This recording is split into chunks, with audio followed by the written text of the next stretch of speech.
Hi welcome to my channel. నేను మీ నాని. విజయ్ గారు తమిళనాడులో ఘన విజయం సాధించారు.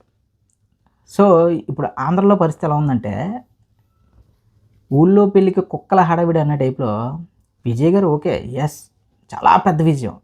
తమిళనాడు చరిత్రలోనే అత్యంత పెద్ద విజయం అని ఏదేదో చెప్తున్నారు. కానీ చివరికి ఏం జరిగింది? కాంగ్రెస్‌తో కలిసి గవర్నమెంట్ ఫార్మ్ చేయబోతున్నారు. అంటే ఇక్కడ విజయ్ గారు కూడా ఏదో ఒక పార్టీ సపోర్ట్ తీసుకున్నట్టే కదా! చెప్తున్నా కదా! అంటే ఒక మనిషిని తొక్కడం కోసం, మనం ఇంకా ఒక మనిషిని బ్లైండ్‌గా హేట్ చేయడం కోసం, ఆ మనిషి చేసే మంచిని కూడా మర్చిపోయి, ఆ మనిషి మీద ఇష్టానుసారంగా ఏది పడితే అది మాట్లాడేద్దాం, ఏది పడితే అది చేసేద్దాం అనుకున్న ప్రతి ఒక్కరికి గట్టిగా అయితే 48 గంటలు ఇంకా గడవక ముందే విజయ్ గారు కూడా కాంగ్రెస్ పార్టీతో పొత్తుకెళ్తున్నారు. సో, అందుకే అంటారు భయ్యా, దానికి తోడు పవన్ కళ్యాణ్ అనే వ్యక్తికి ఈ పవర్ మీద, లేదంటే ఏదో స్టేటస్ అనుభవించేది అలాంటివి ఏవి కాకుండా, ఈ ప్రజా సమస్యల మీద ప్రజలు బాగుండాలనే ఒక ఏదైతే ఉందో, దానివల్లే పవన్ కళ్యాణ్ గారు చాలా చులకనైపోయారు. అలా కాకుండా నాకు మాత్రమే అధికారం కావాలి, నాకు చెల్లితో సంబంధం లేదు, తల్లితో సంబంధం లేదు, ఎవ్వరితో సంబంధం లేదు, నాకు మాత్రమే అధికారం కావాలి, అధికారం కోసం ఏదైనా చేయడానికి సిద్ధంగా ఉంటాను, ప్రజలకు ఏవైనా హామీలు ఇవ్వగలను, ప్రజలకు విజయ్ గారు చెప్పినట్టు 10 గ్రాముల బంగారం, 8 గ్రాముల బంగారం, ఇంకా క్లియర్‌గా చెప్పాలంటే అసలు 2019లో పవన్ కళ్యాణ్ గారి మేనిఫెస్టో, ఇప్పుడు విజయ్ గారి మేనిఫెస్టో చూస్తే అమలు కాని హామీలు భయ్యా అవన్నీ. నిజంగా 8 గ్రాములు ఆడపిల్లలకి ఇస్తే పరిస్థితి ఏంటి భయ్, నాకు అర్థం కావట్లేదు అసలు. అసలు ఇండియన్ ఎకానమీలో అంత గోల్డ్ ఉందా మన దగ్గర? సరేలేండి, ఆయన ఆయన ఆయన మేనిఫెస్టో ఆయనదే, ఆయన విజయం ఆయనది. కానీ కాకపోతే ఎవరైతే పవన్ కళ్యాణ్ గారిని తగ్గించి ప్రతి ఒక్కరికి చెప్పేదేంటంటే, ఇండియాలో ఇప్పుడు ప్రెజెంట్ పవన్ కళ్యాణ్ గారు ఏదైతే పంచాయతీ శాఖ తీసుకున్నారో అది నంబర్ 1 స్థానంలో ఉంది. అంటే దాని అర్థం ఏంటి? ఇండియాలోనే బెస్ట్ పొలిటీషియన్ పవన్ కళ్యాణ్ గారని అర్థం. పవన్ కళ్యాణ్ గారికి ఒక ప్రశాంత్ కిషోర్ అండలేదు. పవన్ కళ్యాణ్ గారికి ఒక పెద్ద పెద్ద ఐటీ వింగ్‌లు పెట్టుకొని కోట్లు ఖర్చు పెట్టే ఉద్దేశం లేదు. పవన్ కళ్యాణ్ గారి మెంటాలిటీ ఏంటంటే భయ్యా, ఇప్పుడు ప్రశాంత్ కిషోర్ గారిని పెట్టుకొని సీఎం అయ్యే బదులు అదే ప్రశాంత్ కిషోర్ గారిని ఒక 200 కోట్లు ఇవ్వాలి, ఖచ్చితంగా ఇవ్వాలి. అంటే మామూలుగా చెప్తుంటారు కానీ అఫీషియల్‌గా 30 కోట్లు, 50 కోట్లని ప్రశాంత్ కిషోర్ గారు మన పొలిటికల్ అనలిస్ట్‌గా పనిచేయడం కోసం ఒక పార్టీకి. కానీ ఆయనకి దాదాపు 200-250 కోట్లు ఇవ్వాలి. అదే పవన్ కళ్యాణ్ గారు ఎలా ఆలోచిస్తారు? ఇదే 200 కోట్లు, 250 కోట్లు అవసరం ఉన్న రైతుకో, బాధింపబడిన ప్రజలకో, ఇబ్బందుల్లో ఉన్న ప్రజలకి ఇస్తే సరిపోతుంది కదా! మనం సీఎం అవ్వడం కోసం ఇవ్వడం ఎందుకు? మన దగ్గర అంత ఉంటే ఇచ్చుకోవచ్చు కదా! ఆ టైప్ ఆఫ్ మెంటాలిటీ కాబట్టే పవన్ కళ్యాణ్ గారికి అధికారం అనేది అంత సులువుగా దక్కలేదు. అదే పవన్ కళ్యాణ్ గారు ఖచ్చితంగా డబ్బులు పంచి, ఇంకా ఇప్పుడు విజయ్ గారు ఒక ఎమ్మెల్యే గారిది ఇప్పుడే ఒక వీడియో చూశాను. విజయ్ గారు ఎమ్మెల్యే అట, ఆయన గెలిచిన ఎమ్మెల్యే అట. ఫుల్ బీర్ తాగుతూ, మందు తాగుతూ చిందులేస్తున్నాడు.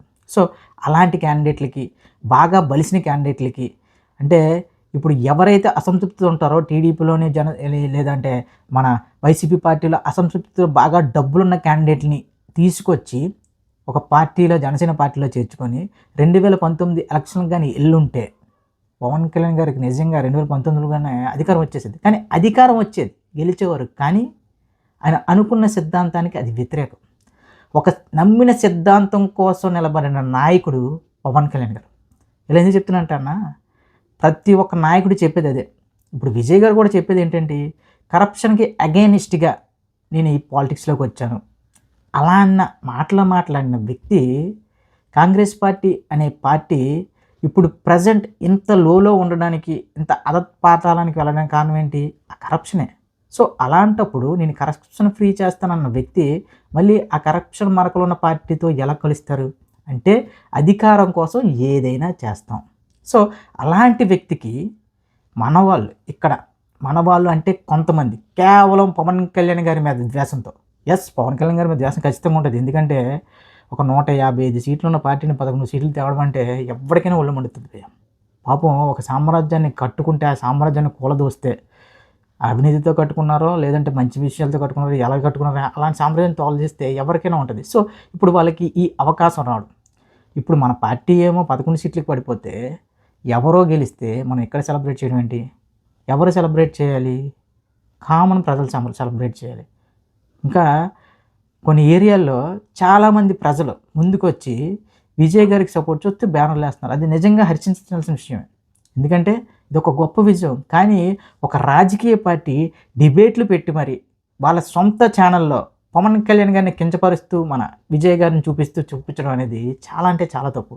అంటే మీ నాయకుడికి చేతకాక పవన్ కళ్యాణ్తో ఢీకొట్టడం, వేరే పక్క రాష్ట్రం నుంచి నాయకుడిని తీసుకొచ్చి పవన్ కళ్యాణ్ గారిని ఢీకొట్టిస్తున్నారా?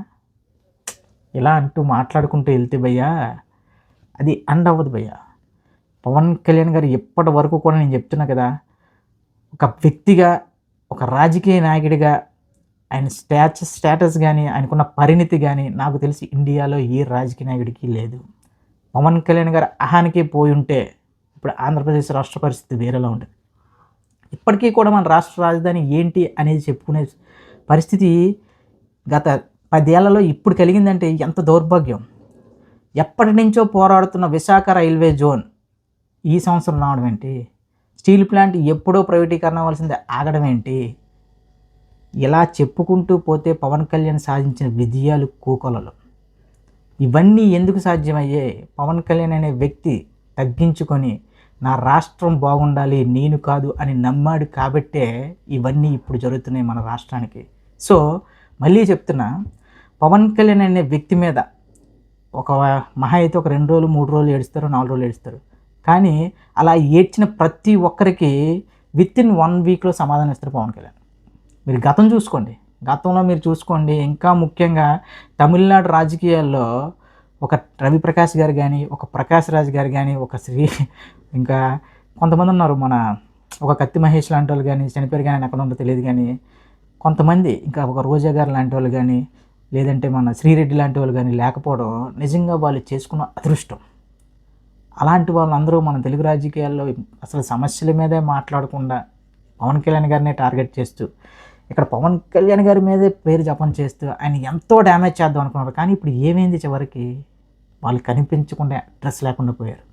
పవన్ కళ్యాణ్ అనే వ్యక్తిని డ్యామేజ్ చేద్దాం అనుకున్న ప్రతి ఒక్కరూ కూడా, ఇంక్లూడింగ్ కాంగ్రెస్ పార్టీతో సహా పాతాళానికి వెళ్ళిపోయారు. ఇది గుర్తుపెట్టుకోండి. ఎందుకంటే ఆయన ఒక మంచి మనిషితో పాటు ఒక ప్రజా సమస్యల మీద, ప్రజల యొక్క కష్టాల మీద అవగాహనతో పాటు ఆ కష్టాలు ఎలా తీర్చాలి అని ఆలోచించే వ్యక్తి కాబట్టి 10 మందికి ఉపయోగపడే వ్యక్తిని మనం తక్కువ చేసి మాట్లాడదామంటే ఆ దేవుడు క్షమిస్తాడా చెప్పండి? సో ఏదైనా సరే పవన్ కళ్యాణ్ అనే వ్యక్తి సీఎం అయినా, డిప్యూటీ సీఎం అయినా, ఎమ్మెల్యేగా ఓడిపోయినా సరే ప్రజల కోసం నిలబడే వ్యక్తి.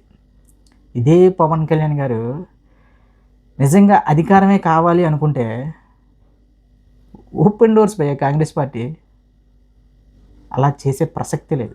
అలాంటి నాయకుని నమ్ముకున్నాం కాబట్టే మాకు ఎంత గర్వం.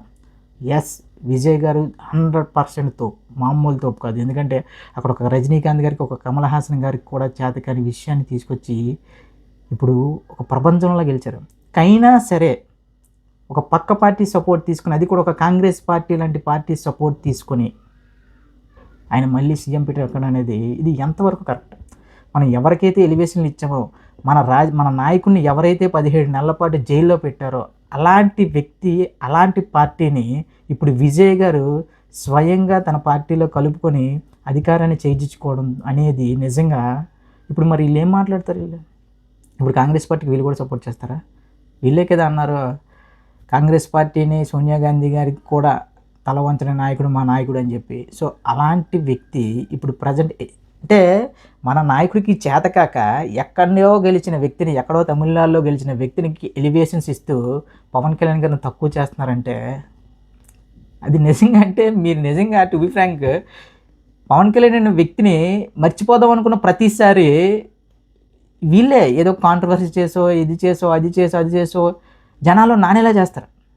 మీరు 2014 ఎలక్షన్లు, 2019 ఎలక్షన్ల తర్వాత పవన్ కళ్యాణ్ గారు నిజంగా ప్రజల్లో ఇంకా ఉండడానికి, ఇంకా ఆ టైప్ ఆఫ్ ఒక అట్మాస్ఫియర్ క్రియేట్ అవ్వడానికి కారణం వైసీపీ పార్టీ వాళ్ళు. ఎందుకంటే ఎప్పుడు పవన్ కళ్యాణ్ గారి పర్సనల్ లైఫ్ మీద, పవన్ కళ్యాణ్ గారి మీద అవసరం ఉన్నా లేకపోయినా అలా తిట్టుకుంటూ ఉన్నారు. ఎక్కడి వరకు 2024 ఎలక్షన్ వరకు.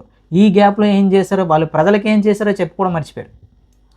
దీనివల్ల ఏమైంది? పవన్ కళ్యాణ్ అనే వ్యక్తి ఓడిపోయినా సరే గత 5 ఏళ్ల పాటు ప్రజలకు ఇంకా అలా కనిపిస్తూనే ఉన్నారు సోషల్ మీడియాలో కానీ ఎక్కడైనా సరే వీళ్ళ దయ వల్ల. సో ఇప్పుడు కూడా ప్రజెంట్ ఆయనకి ఆరోగ్యం బాగాలేదని బయట లోపటుంటే వీళ్ళే ఈ 2 రోజులుగా పవన్ కళ్యాణ్ గారు, ఈ విజయ్ గారు మగాడ్రా బుజ్జి, పవన్ కళ్యాణ్ గారు పొత్తుతో వెళ్ళారు, ఇదితో వెళ్ళారు, దాంతో వెళ్ళారు, దీంతో వెళ్ళారు. రే బాబు ఒకటే గుర్తుపెట్టుకో, పవన్ కళ్యాణ్ అనే వ్యక్తికి కొంతమంది ఈ మీమ్స్ ఇవన్నీ చూసిన ప్రతి వాళ్ళు ఏమనుకున్నారంటే, ఈవెన్ కొంతమంది పవన్ కళ్యాణ్ గారి ఫ్యాన్స్ కూడా పవన్ కళ్యాణ్ గారికి సలహాలు ఇచ్చేస్తున్నారు. ఇలా సలహాలు ఇచ్చిన వాళ్ళకి నేను అందరికీ చెప్పేది ఏంటంటే, 2019లో పవన్ కళ్యాణ్ నిలబెట్టిన క్యాండిడేట్లను నువ్వెందుకు గెలిపించుకోలేదు? ఇప్పుడు విజయ్ గారికి ఎంత ఎలివేషన్స్ ఇస్తున్నారు కదా, విజయ్ గారి పార్టీలో ఉన్న ప్రతి ఒక్కరు కూడా 95% అందరూ కూడా డిఎంకే పార్టీ, ఏఐడిఎంకే పార్టీ నుంచి వచ్చిన వాళ్ళే. మిగిలిన 5% అనేది ఎవరికి సీట్లు ఇచ్చారేమో తప్ప మిగిలిన వాళ్ళందరూ కూడా పాతబడిన రాజకీయ నాయకులే, పాత రాజకీయం చేసిన వాళ్ళే. సో అలా పాత రాజకీయ నాయకులతో నిండిపోయిన పార్టీ కొత్త రాజకీయం ఇంకెలా చేయగలదు? చేయలేదు. ఆ పాత రాజకీయం ఉంటుంది. అదే పవన్ కళ్యాణ్ గారు 2019లో చదువుకున్న వాళ్ళని, ప్రజా సమస్యల మీద అవగాహన ఉన్న వాళ్ళని, ప్రజలకు సేవ చేయాలనుకున్న వాళ్ళని ఏరి కోరి తీసుకొచ్చి మరీ ఇంటర్వ్యూలు చేసి మరీ ఎమ్మెల్యే సీట్లు ఇచ్చారు భయ్య. సో అది మనం గెలిపించుకున్నామా? లేదే.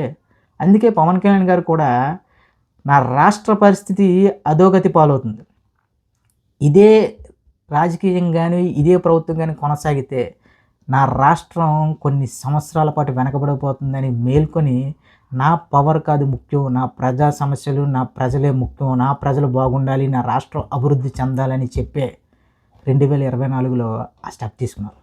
ఏది ఏమైనా సరే పవన్ కళ్యాణ్ అనే వ్యక్తి యొక్క సక్సెస్ చాలా క్లియర్గా కనిపిస్తుంది. విశాఖ రైల్వే జోన్ నుంచి ఎక్కడో అరకులో మూలమూల ఇంకా అది ఎలాంటి ప్రాంతం అంటే, స్వాతంత్రం వచ్చి ఇన్ని రోజులు గడుస్తున్నా, దాదాపు 80 సంవత్సరాలు గడుస్తున్నా సరే ఎప్పటికీ కూడా కరెంటు, రోడ్డు లేని ఇళ్ళకి పవన్ కళ్యాణ్ వచ్చి రోడ్లు, కరెంట్ ఇప్పించాడంటే అది కదా భయ్య సక్సెస్ అంటే.